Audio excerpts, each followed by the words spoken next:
اور انہوں نے ایک ایسی یعنی غلط حکمت عملی اختیار کی ہے جس سے صورتحال اور بگڑتی جا رہی ہے. جو حکومت کر رہی ہے جو وہ تو اپنی جگہ پہ ہے. ہمارا کام صرف یہ رہ گیا ہے، چاہے وہ سیکولر طبقہ ہو چاہے وہ ملت کے رہنما ہوں، مودی کو اور بی جے پی کو اور آر ایس ایس کو لان تان کرنے کے علاوہ اور کوئی مضبوط حکمت عملی ان کے پاس نہیں ہے. تو میری رائے یہ ہے کہ اس وقت بہت سنجیدگی سے ملی رہنماؤں کو مسائل پہ سوچنا چاہیے.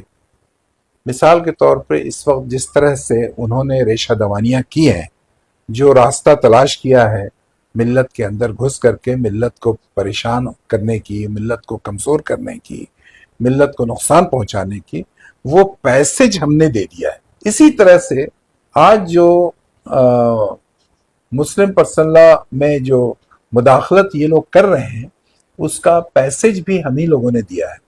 اتنے دنوں سے اس میں اتنا خرد برد، اتنا مطلب مس مینجمنٹ، وقف بورڈ کی بات کر رہے ہیں. ہاں وقف بورڈ کی بات کر رہے ہیں. وقف بورڈ میں طرح طرح کی وہاں پہ یعنی سمجھیے کہ بدعنوانیاں، کرپشن، بدعنوانیاں پھیلی ہوئی تھی، لیکن اس پہ ملت سوئی ہوئی تھی صرف تبصرہ اور تنقید کر کے، لیکن کوئی اس کے سلسلے میں کوئی لاہ عمل انہوں نے اپنا نہیں بنایا کہ ملت یہ وقف بورڈ کو کیسے سدھارا جائے، کیا طریقہ ہو سکتا ہے. آج اس کا موقع اٹھا کر کے انہوں نے مسلمانوں کو پریشان کرنے کے لیے اور ان کو نقصان پہنچانے کے لیے وقف کی جائیداد کو قبضہ کرنے کی سوچ رہے ہیں. تو میرے کہنے کا مطلب ہے کہ بے شمار ایسی چیزیں ہیں کہ ہماری ملت اس بات پہ پہلے کچھ تیاری نہیں کرتی ہے اور بعد میں جو ہے جب وہ اس کا موقع اٹھاتے ہیں تو ہم لوگ پریشان ہو کر کے شور مچاتے ہیں. خان صاحب، آپ نے اپنے ساتھیوں سے مل کر مسلم مجلس مشاورت جیسی تنظیم کی بنیاد ڈالی، جس کا مقصد میں یہ سمجھ پایا ہوں کہ تمام ملی تنظیمیں، تمام ادارے، ان کو ایک لڑی میں پرویا جائے، ان کو ایک پیج پر لایا جائے تاکہ وہ ملی مفادات کا دفاع جو ہے کرنے کے لیے یکسوئی سے اور یکجا ہو جائیں. تو اس میں آپ کو کہاں تک کامیابی ملی؟ اس جو آپ کا کانگلومریٹ تھا، ایک امبریلا آرگنائزیشن تھی مسلم مجلس مشاورت، بڑا اس کا نام ہم نے سنا ہے ڈاکٹر ظفر الاسلام خان صاحب کا، آپ اس کے کیونکہ جنرل سیکرٹری بھی ہیں، ان کے حوالے سے اس سلسلے میں دیکھیے یہ آل انڈیا مسلم مجلس مشاورت کا جو قیام عمل میں آیا تھا، ہمارے اکابرین جو انتہائی مخلص تھے اور انہوں نے ایک دردمندی کے ساتھ ملت کی بقا، ملت کے فلاح بہبود اور ملت کے مسائل کو حل کرنے کے لیے ایک فیڈرل آرگنائزیشن بنائی تھی. ہوتا یہ تھا کہ چاہے وہ دیگر تنظیمیں ہوں، جماعت اسلامی ہو، جمعیت العلماء ہو، یا جمعیت اہل حدیث ہو، یا شیعہ کمیونٹی کے لوگ ہوں، یا پھر بریلوی مکتبہ فکر کے لوگ ہوں، ان کے امبریلا کے اس میں، ان کے سائے میں پوری ملت اکٹھا نہیں ہوتی تھی، جمع نہیں ہو پاتی تھی، سب الگ الگ سیکٹ میں بٹے ہوئے تھے. تو ان لوگوں نے، یہ تمام لوگوں نے بیٹھ کر کے سوچا کہ کیوں نہ ایک ایسی فیڈرل باڈی بنائی جائے جس کے تمام لوگ اس کے ممبر ہوں، اور ہم لوگ ملت کے ایک اجتماعی مسائل پہ، مجموعی مسائل پہ بیٹھ کر کے تبادلہ خیال کریں اور ایک لاہ عمل طے کریں اور حکومت پہ دباؤ ڈالیں اور اس کو حل کرنے کی کوشش کریں. اس کا بہرحال کچھ فائدہ تو ضرور ہوا اور ایک وقت تک ہوا، لیکن جیسے جیسے وقت گزرا بدقسمتی سے مشاورت جو ہے ایک انتشار کا شکار بھی ہوتی رہی، اور اس مسئلے کے حل کرنے کے بجائے وہ اپنے ہی اندرونی خلفشار میں مبتلا ہو گئی، جس کی وجہ سے وہ کمزور سے کمزور تر ہوتی چلی گئی. دوسری طرف جو ملی جماعتیں تھیں وہ بھی اتنی مضبوط ہو گئیں کہ ان کو کوئی بہت فکر نہیں ہوئی کہ مشاورت مضبوط ہے یا نہیں ہے، یا مشاورت کمزور ہو رہی ہے، اس کی کوئی فکر نہیں ہوئی. نتیجے کے طور پہ یہ صورتحال بدلتی چلی گئی اور اندرونی خلفشار میں مشاورت مبتلا ہو گئی. یہ ملت کا بہت بڑا خسارہ ہے، اور جس کے نتیجے میں آج مشاورت بہت بامانہ نہیں رہی. کچھ صورتحال کے پیش نظر اس وقت مشاورت دو حیثیت میں ہے، جس کے ہمارے سربراہ سمجھ لیجئے کہ فیروز انصاری صاحب ہیں، اور دوسری طرف جو ہے وہ ڈاکٹر ظفر اسلام خان صاحب ہیں، اور میں اس کا ورکنگ جنرل سیکریٹری بھی ہوں. لیکن یہ دو مشاورت جو بنی ہے، جو ان کو رول پلے کرنا چاہیے، جو مقصد حل ہونا چاہیے، اس میں ابھی ہم لوگ بہت کامیاب نہیں ہیں. اور اس کامیابی کے لیے جب تک کہ پوری ملی جماعتیں یکجا نہیں ہوں گی، مضبوطی کے ساتھ بیٹھیں گی نہیں، تب تک کہ یہ کام نہیں ہو پائے گا. آئیڈیل بات تو یہی ہے کہ مشاورت ایک ہونی چاہیے، دو بالکل نہیں ہونی چاہیے. اس لیے کہ مشاورت کا کام یہ ہے کہ کسی تمام تنظیموں کو اور تمام شخصیات کو ایک پلیٹ فارم پر لانے کا کام مشاورت کا ہے.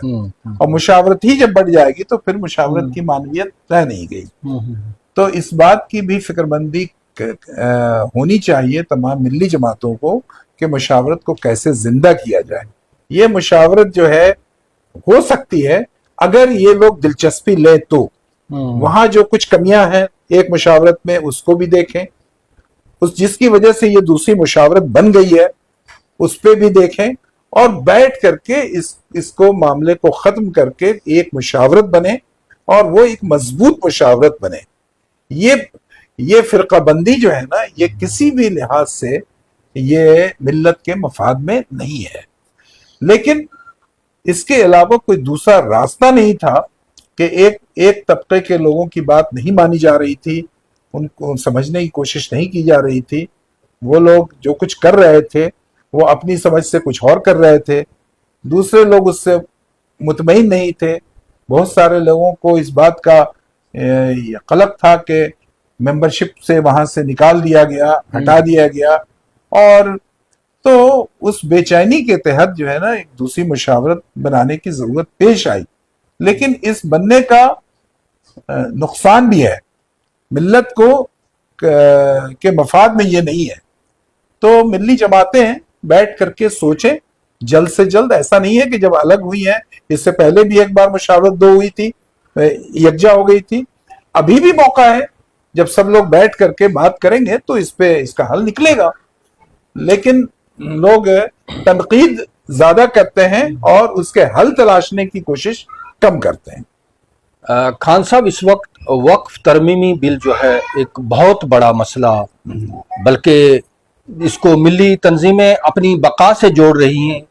کہہ رہی ہیں کہ آزاد بھارت کی تاریخ میں ہی نہیں بلکہ وہ اس کو کئی سو سالوں پر محیط کر رہی ہیں کہ یہ ان کی بقا کے لیے سب سے بڑا خطرہ ہے، کیونکہ جو ملی املاک ہیں ان کے لیے خطرہ ہے، ان کے اداروں کے لیے خطرہ ہے، ان کی جائیدادوں کے لیے، ان کے قبرستانوں تک کے جو ہیں وہ اس خطرے میں آگئے. جس طریقے سے اس کو ڈیزائن کیا گیا ہے، ٹوٹل جو ہے اس وقف ایکٹ کی جو ہے حیت ہی بدل دی گئی ہے. اس کو نام سے لے کر جو ہے اس کے جتنی بھی جو ہے چیزیں بدل دی گئی ہیں، اور اس پر جو ہے سرکار نے کچھ جماعتوں کے دباؤ میں آ کر جے پی سی یعنی جوائنٹ پارلیمنٹری کمیٹی بھی تشکیل دی، اور اس پر جو بھی ہے جے پی سی کے جو حزب اختلاف کے ممبران نے جو 44 ترمیمات جو پیش کی تھی وہ تمام جو ہے بھارتیہ جنتا پارٹی نے ریجیکٹ کر کے بہرحال اب یہ قریب پاس لگ بھگ ہو ہی گیا ہے.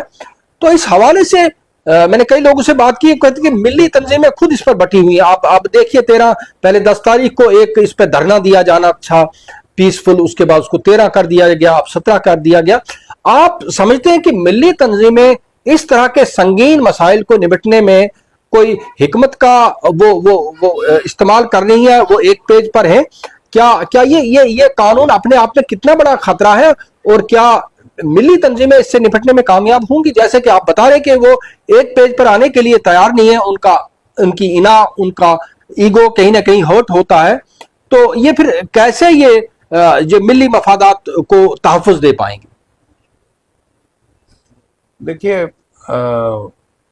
یہ جو ہے آپ کے وقف کے جو املاک کا معاملہ ہے یا وقف بورڈ ہے، اس میں جو ان کی مداخلت ہے ہو رہی ہے، دیکھیں حکومت کیا کر رہی ہے؟ حکومت یہ کر رہی ہے کہ ان کے پاس میجورٹی ہے، اور یہاں جو ہندو کمیونٹی ہے اس کی تعداد مور دین 70% ہے، تو اس نے یہ ٹارگٹ اپنایا ہے کہ ہندو کو کیسے ہم پولرائز کریں اور پولرائز کر کے ہم ہمیشہ حکومت میں بنے رہیں، اور اس میں بہت حد تک ان کو کامیابی مل گئی ہے۔